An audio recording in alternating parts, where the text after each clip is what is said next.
Hi everyone, it's Katie from the Charlestown Club, and today we have a fun project for you where we will be making our very own magical wand. Now what you need for this project is a piece of paper, a hot glue gun, some paints, and a paintbrush, and that's pretty much it. Having a space where you can also paint on top of, it might get a little bit messy when we're painting the wand. So the first thing that you need to do is grab a piece of paper and then find one of the corners, and you're going to start curling this paper up into a roll as tight as you can. The reason why you want this paper to be so tight when you are rolling it up is because it gives the wand a bit more structure as time goes on. It's really hard at the beginning, but once you get that corner nice and tight, it becomes easier and easier to roll.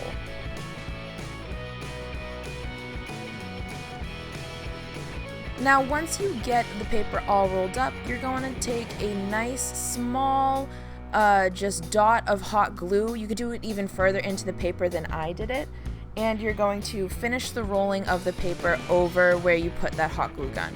Now obviously, or they're helping you out when you're using the hot glue throughout the rest of this project. A good tip of when you're using a hot glue gun, if you get some on your finger, have a little glass of water next to you so that way you can dip your finger in if any hot glue gets on it, because it will crystallize faster. Now you're gonna again take the hot glue gun and put a dollop into one end of your piece of paper, whichever one you decide you want to be the bottom of your wand. You can choose that right now. And the reason why you're only doing one side is because you can then put into the other side the different insides of your wand, like your dragon heartstring, which is really just some red string, or some glitter, anything that makes your wand magical on the inside.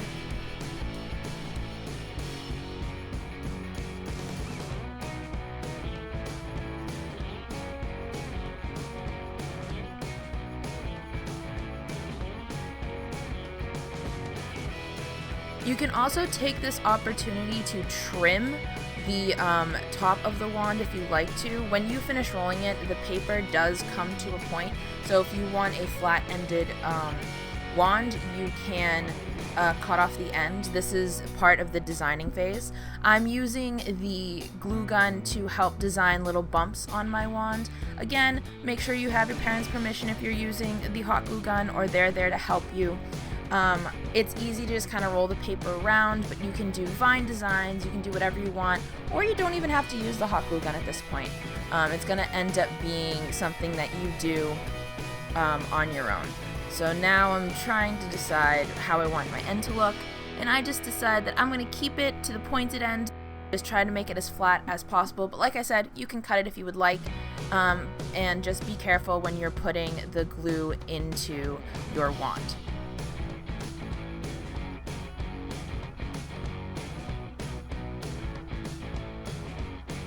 It is at this point where you need to take a minute and let your wand, the hot glue, dry so that way it is stuck to the piece of paper, and then it is on to the painting process. Now I chose a couple of colors, a little bit of yellow with purple in it to give it this kind of brown color, and then some purple to go on top of it.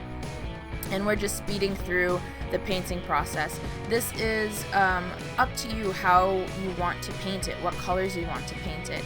I will say when painting over the hot glue, it is a little bit difficult, so you want a thicker layer of paint over anywhere that you have the glue. And you also don't need to paint it if you don't want to, if you like the way the white paper looks.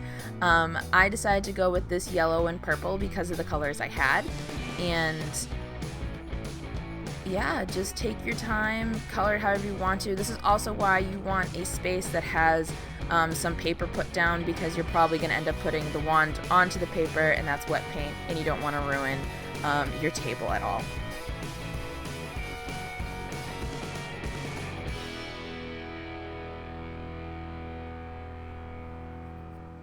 I also only had one brush available to me at that moment. All my other brushes were kind of dirty from a different project, so I just kind of used the same brush.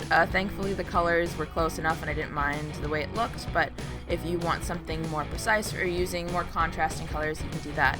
And then you're going to let your paint dry, and you will have a finished wand once that is done.